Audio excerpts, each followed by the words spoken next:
What's up, and welcome back to the House of Tarot Tallahassee. I am Kay Dodge. Thank you so much for joining in. Today's video is about Virgo Rising. Yes. So Virgo Rising. This isn't about the sun. This isn't about the moon. This is about your rising sign. This is about knowing your time of birth, your location of birth, and exactly the day, of course. So after you have calculated that information, it will calculate your rising sign. Ta-da! If it gave you Virgo Rising, this is your video. So Virgo Rising, today we're going to touch on the houses. So when you calculate your birth chart, it gives you a list of planetary alignments. The sun is with this, the moon is with that, so and so and so on. But it also gives you a circular or a pie chart. So we're talking about the pie chart today. That pie chart breaks down into 12 zodiac signs, each of them at 30 degrees apiece. And we're breaking down the first house, the fourth house, the 10th house, and possibly the 12th house, depending on how much time we have, and the 7th house, I'm sorry. The first, the 7th, the 4th, and the 10th house, and possibly the 12th. Okay? So the houses are what are a part of that zodiacal wheel that we just talked about.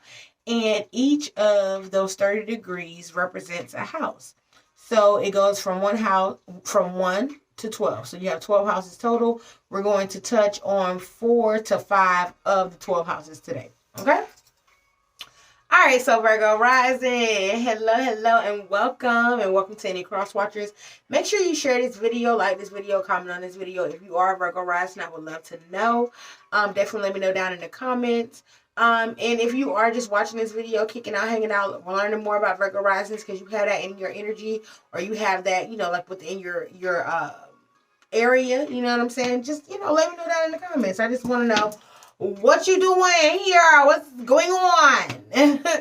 Yes, so I started my astrology journey about 4 years ago, still practicing, still a student of the game. So hope this video resonates with you, and if it does, I definitely would love to know. So all right, that's enough. So Virgo Risings, let's get into it. So with a Virgo Rising, to have Virgo on your rising, this means Virgo sits in your first house. Ta-da!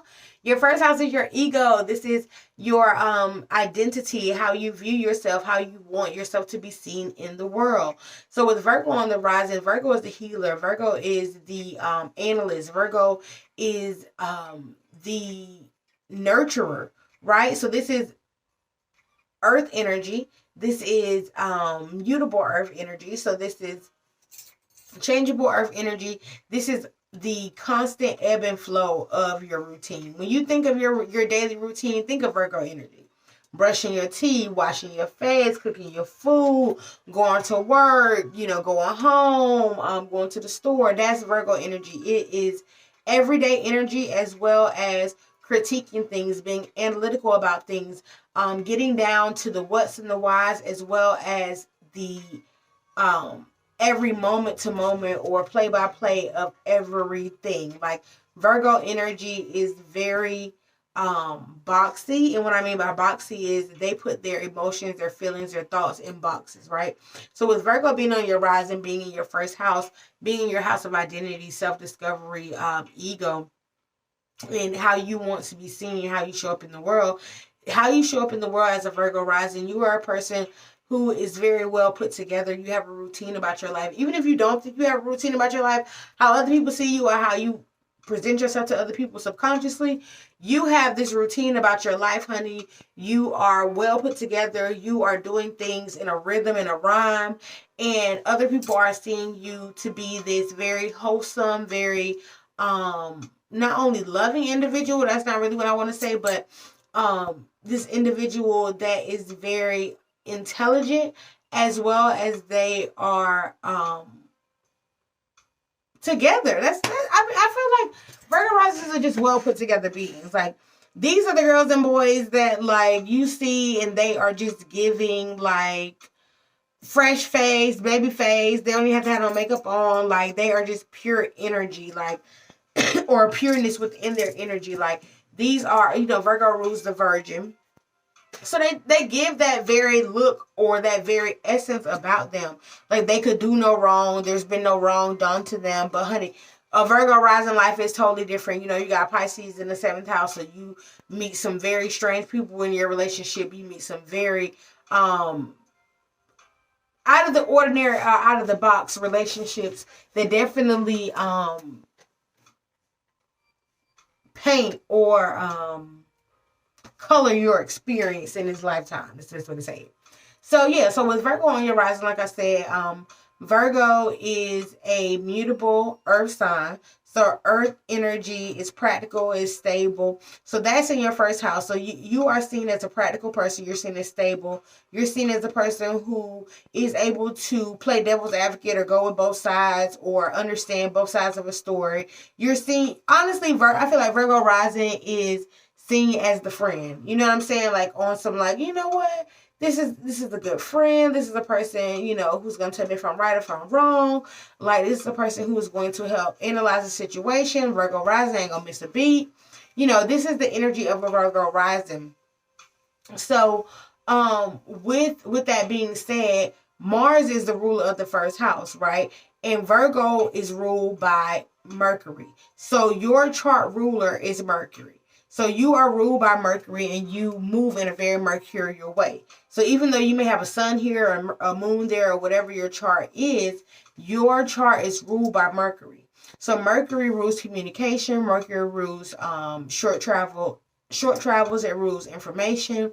Mercury rules the way we think, the way we talk, the way we express our thoughts and our ideas and our plans. Right, so this is the ruler of your chart, as well as this is sitting in your first house. This is sitting in your identity. So you're a person who is very communicative. You definitely like a lot of communication in your relationships. You like a lot of stimulation mentally in your relationships, as well as you give yourself a lot of mental stimulation. Yeah. You stimulate yourself with information and communication. Yeah. Then I was like, wait, I'm just making sure I'm saying it right.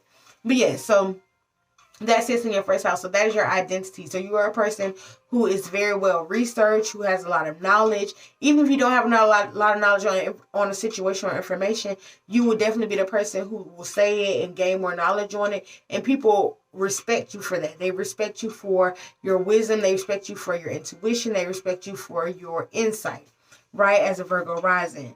As a Virgo rising, you can be very critical on yourself when it comes down to giving information, giving advice and things like that, because you are critical on exactly like, okay, am I right or am I wrong? Like, what did the people say? What did they not say? You know what I'm saying? Like, what was the facts? What was the statistics in the situation? So Virgo risings are very critical on the information or receiving information. But again, like I said, they're very good people to get advice from because they have definitely weeded out all the sources or did all their research when it comes to a certain topic, if they are, you know, like fluid or skilled on that topic.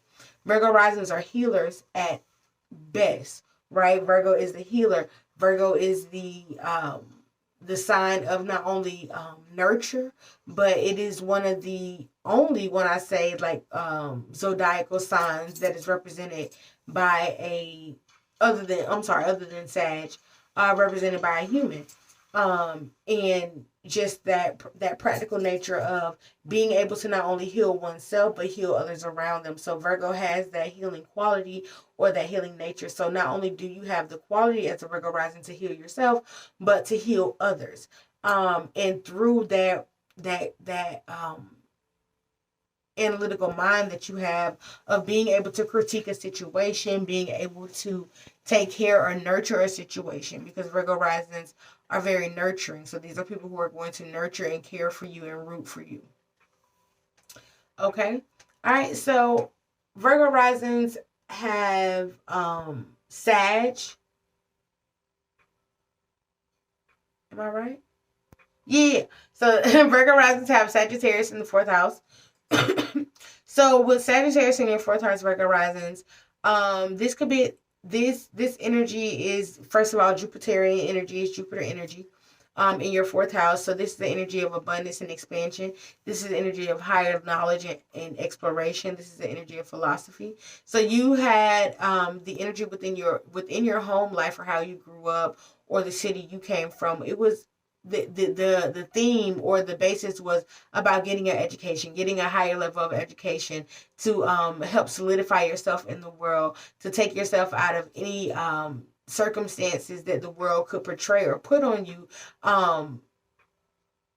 by way of not having a higher understanding of self or a higher awareness of education in the world around you. So your parents were very expansive when it came down to your education, whether they were on you on a day-to-day helping you with your homework or not. They were definitely pushing or gunning for you to have higher education. Also with Sagittarius in the fourth house, I think of fourth house is mother, home, wound space, that kind of thing. This also can allude to or speak on the father not being present in the home, or the father not being present in your life, fourth house, as well. But let's go back to the father not being present in the home. With Sagittarius in the fourth house, Sagittarius is the energy of part human, part centaur. So this is the energy of maybe your mother being the mother and the father in the home, or if you were raised by your father, the father being the father and the mother in the home. Whoever or whatever energy was not in the home, that parent played both roles and played it at their best. And I feel like with Virgo on the rising and Sagittarius in the fourth house, the family structure was based on work or determination or drive, or what you could present, or what you could bring forth. Sagittarius in the fourth house also talks about your beliefs. So whether your family was big on religion, or just literally big on being religious about how they felt about culture, about experiencing you or allowing you to experience different cultures, different regions of the world, whether you had family or parents who were in the army, and you all traveled a lot and you experienced different cultures and different international planes, and or your family stayed in a neighborhood where there were definitely different cultures, as well as your family could have just been very big on culture and being religious on understanding your culture and giving that to you at a very young age. And you could still be very big on culture. Also, your parents could have been preachers or teachers to a level or degree of their own skill, with Sagittarius in the fourth. And like I said, kind of like with Gemini in the fourth, you could have moved around a bit, but this could have been more of like, I feel Sagittarius in the fourth is more of like the army child of a person who's moving different regions internationally, that kind of thing. Also with Sagittarius in the fourth, your mother could have been very fiery. There could have been some this is fire energy as well as mutable energy here. So arguments in the home, short-lived arguments in the home and things like that, and disagreements as well in the home with Sagittarius here. Also Sagittarius in the fourth house, hold on one second. It rules of course abundance and expansion. So your family could have been big dreamers, as well as your family could have been, like I said, your parents could have been from a different culture or from a different island, from a different creed. You know what I mean? You could have been born in America. They could have been born in a different country. And like I said, with the Virgo on the rising, they, it was a serious energy of work and skill and owning your individuality and taking that to a higher level by education, educating yourself and doing what is right to, I guess, check the parameters, because Sagittarius is also about or has a little bit of like beliefs and traditions and things like that. So that could have been a thing in your fourth house as well, about culture and tradition and things like that, and you keeping up the family tradition. Also, Sagittarius in the fourth is also about inheritances, things that you inherit. I'm sorry. Similar to the eighth house, but the fourth house, things that you inherit. But Sagittarius But Sagittarius, or that Jupiter energy, is about inheritances or things that you inherit within your bloodline. So Sagittarius here, this could be on, I feel like on a health level, like blood pressure low or high, developing those things, gout, deformities and things like that. But that's another video. But things that could come through the bloodline as well, within the fourth house, because again, like I said, it rules home and family and where you come from, that kind of thing. So yeah, that's Sagittarius as well there. Also, you could have just had a big family, Sagittarius in the fourth, big family. There was a lot of cookouts, food, Sagittarius loves expansion, loves. I always think of Sagittarius as loving the full experience. You know what I'm saying? So you could also have parents who give you the full experience in a way, or showed you, like I said, different cultures, or just a wider view of life, or a philosophy of life and things like that, different from your counterparts, or your friends that lived around you, that kind of thing. So that's also Sagittarius in the fourth.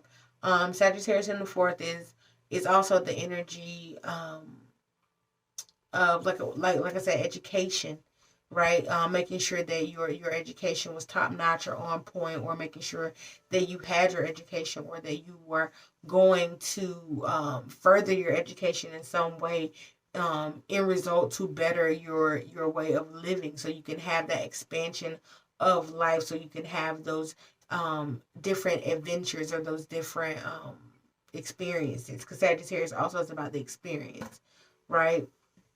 All right, so let's move on. Virgo rising has in the seventh house, we're moving to the seventh house, Pisces on the seventh. So you attract a lot of eclectic partners, a lot of partners who are very creative, inspirational partners, people who are highly spiritual, highly sensitive within their emotions, people who are very emotionally driven. That's a good way to say it as well. People who are in touch with their emotions. And as a Virgo rising, emotions, not to say it's something that you don't feel, but it's more on a practical level of kind of like checking the boxes. So being that Pisces is in that seventh house, it allows you to heal through your relationships, just like Pisces rising with the Virgo on the seventh house. But we talked about that last video. But anyway, moving forward, this is in your chart. You also heal through your relationships with Pisces, because Pisces, again, is the mystic. It allows you to go with the flow. It allows you to not be so critical on yourself and be so critical about your views of the world, or how you feel that other people view you. And Pisces allows you to really love and be more unconditional. So not only, again, is it good for you to find partners with heavy Piscean energy, or heavy Jupiterian energy, but also this is something that you attract or you crave within a relationship, that unconditional love, people accepting you for who you are. Because again, like I said, with Virgo on the rising, you're very critical of who you are. And also with Mercury on the rising, this Mercury rules our nerves, and our nervous system. So Mercury on the rising, you could be very nervous. You could be very nervous, and maybe even have social anxiety when it comes to meeting a partner. And Virgo and Pisces on the rising can be a person who is very just loving, inviting, and warm, and just accepts you for who you are. And that can be something that's very not only healing for the Virgo rising, but very needed for you to express who you are, and for you to express your thoughts, and for you to express the different quirky natures about you that others may not be able to express, because you love in a very mental way. It's very, yeah. And I know Virgo rising is gonna feel me when I say that. So when it comes down to your partners and relationships, you need someone who is a little bit mysterious, a little bit watery. You know what I mean? Someone who isn't afraid of emotions, is afraid of expressing their emotions, sharing their emotions, to tap you into that emotional side, to tap you into your empathy, and tap you into that place of emotional reconciliation within yourself, so you can really be more aware of your emotions and tap into them in a way that it is safe and vulnerable for you as a Virgo rising, right?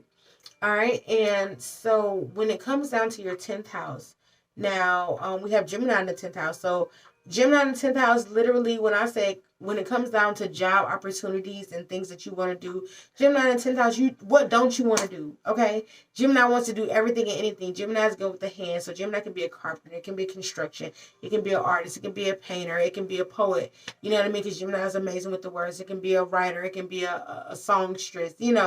Gemini in the 10th house is wanting to be seen for not only their words, but what they can create within their minds, their plans, their ideology, and things like that. So within your 10th house, I can see, you know, you being a speaker or like a motivational speaker or a person who, you know, even creates journals or things that allows people to not only get their mental creativity out, but allows them to mentally process. Also, it can be some type of community event or community organization, whether it be something for the kids, or I don't know why I just said kids, but I feel like Gemini energy is very playful. So yeah, something for the kids or youth or and things that have to do with reading and research and understanding oneself and getting the research that is needed to really live within these social norms or social parameters as well, with Gemini in the 10th house. So, you know, facilitating anything like that or getting behind any groups that support or validate that message. I feel like Gemini in the 10th house would be really good at that. Also, Gemini in the 10th house, this is you working with your community. This is you hands on with whether it be the children in your community, the young adults in your community, the older adults in your community, whatever that may be. You working towards that or working with those in your community as well. I can also see you working with families, aunts and uncles, bringing families together through information, through knowledge, through a higher source of knowledge. Again, Gemini is a very witty sign, and also a transportation service. I can see this in your 10th house as well. You know, having a transportation service or having a service that supports people daily needs, whether it's bringing them like tissues and groceries and things like that, or picking them up, things like that would be great. Like Uber, I feel like that's like a Gemini 10th house vibe. You know, what else would be like a 10th house job? So 10th house is about the career, your status, how you want to be seen. So you want to be seen for not only your thoughts, your plans, what you can put together. You want to be seen for your level of skill.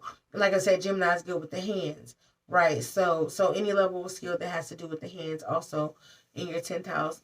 Gemini in the 10th house also, I feel like, again, information. You can be a person that just has like an information app where people go on every day and get their affirmations or things that uplift them, things that spiritually drive them with, you know, Sagittarius in your 4th house, things that you're comfortable with, your beliefs and things like that. Putting that into your 10th house of career and status would definitely drive millions of dollars towards you, you know. And I feel like I said, Gemini in the 10th house, they're going to want to do millions of things. So it's the amount of jobs is endless. But one thing I can say about Gemini in the 10th house, get you multiple streams of revenue to where it's not pulling on your energy, Gemini, okay? To where you can sit back and let that money come in, ching ching, okay? That's my Gemini in the 10th house. Come through. That's what I want for you guys. And however you get that, you know what I'm saying? Whether you you know, have a course or a class, you know what I'm saying, built out and people pay for that. Whether you have a song that you wrote and, you know, you get your royalties off of that, or, you know, Gemini come through, you know what I'm saying? Come through with the voice, come through with the knowledge, you know. Also, like I said, an app that people, you know, subscribe to, or any type of subscription service, things like that, to where you have your residual money coming in. So definitely when I see Gemini in that 10th house, I honey, you finna have some residual money. So I'm just need you to figure out how you're gonna get it in. Okay. With your Sagittarius in the 4th house, it's gonna be something based on how you your beliefs and how you were raised and what you were raised on, believing, the cultures, the things that you grew around. You know what I'm saying? The diversities. So it's many ways for you to tap into different you know, different realms when it comes to making money, whether you have a software app for language and things like that and teaching people different types of languages. Come on, Gemini in the 10th house, put it down in the comment. What y'all been thinking about? Well, what y'all been thinking about? Like, give me some jobs, because I know y'all been thinking about some out of the box shit. You feel me? Some things I might not even come up right now. But moving on, last but not least, it's already getting long. Oh, Jesus. Oh, we at 20. We're going to just do this real quick. So 12th house, that would be Taurus in your 12th house. So 12th house, again, these are things that we've left behind. These are things that we're unconscious to or unaware of. So 12th house, this is stability. So, whoa. No, I'm sorry, not Gemini rising. Virgo rising. I'm tripping. Why y'all let me do that? Why? Yeah. So it's going to be Leo in the 12th house. So those are things you left behind when it comes down to entertainment, leisure, fun, getting on that stage of life, understanding who you are as a person, that self-expression, that identity of self and wanting to be seen. Sometimes Virgo risings can be like, the producers, the background singers, you know what I'm saying, which is cool. That's all Virgo rising, that's all cool, honey. We need that too. We just need, at the end of the day, for you to understand that life is a stage and we want to see you on the stage. We don't feel that you should play the background, Virgo rising. We need you front and center. We need all your calculations. We need all your wisdom. We need all your smarts. We need you to be out here with your nervous giggle and your nervous laugh. And we don't care. We want to see you in your light, and we love you in your light, because what you bring to this universe and what you bring to this world is healing. You bring to this world a healing and a routine schedule like no other. You bring us a sense of not only taking care of ourselves, but also this is health. This is wellness. This is teaching us about our herbs. This is teaching us about our ancestry, or this is teaching us about our history. Virgo rising is definitely here to teach, to heal, and to really give us that mother nature and that mama love. So when it comes down to your 12th house and that Leo energy that has been left in your 12th house, we're needing for the Virgo rising to not only open up to their loving like child natures, but to be more lighthearted and to move from the heart and move from a place of compassion when it comes down to how they view the world and how they view themselves. Most importantly yourself, Virgo, because you're hard on yourself. And at the end of the day, I understand. Believe me, I understand, because at the end of the day, things should be perfect. But the thing about it is, I don't know if nobody told you, but I'm going to whisper in your ear. You're perfect. You're perfect in your own way. The universe made you a Virgo rising so we can see exactly what the world should look like. And you've gave us a nice representation of a Virgo rising. We have loved the way that you have critiqued and allow us to be able to be constructively criticized in a way to where we can really level up and be the best of ourselves. And we are just giving you a little bit of love and light back with the sun in the 12th house and telling you, baby, you can come on this stage. You can be up here, right up here with all the F-ups and the good love, and show us exactly how you move, so we can move in a way that you move, and or we can just expect or respect you for the way that you move, okay? And I hope that didn't go over nobody's head, but I know Virgo rising is going to feel me. I just love y'all. I love y'all.